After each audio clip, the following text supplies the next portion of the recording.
হ্যাঁ, আমি বলতে চাচ্ছি আমরা যখন স্যালারি চাই আমাদেরকে ধার দেনা করে চলতে বলে।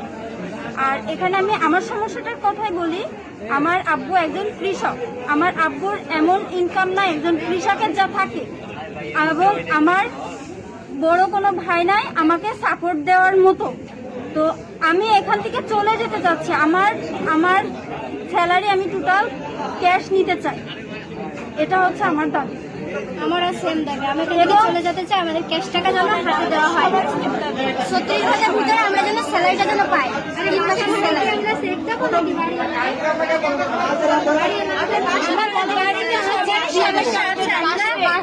আমাদের চেক দিয়ে মানবে। আমরা তো বাসা ছেড়ে বাড়িতে যাবো, আমরা কি বলে বাসায় ফিরে যাচ্ছি বলে আমরা বাসা ছেড়ে চলে যাব। বাড়িওয়ালা ডাইরেক্টলি বলে দিয়েছে 2 মাসের ঘর ভাড়া দিয়ে তুমি ঈদ করতে বাসায় যাবা। আমরা তো ঈদের কোনো প্ল্যান তো পুরো বাদ, ঈদের প্ল্যান পুরোই বাদ আমাদের।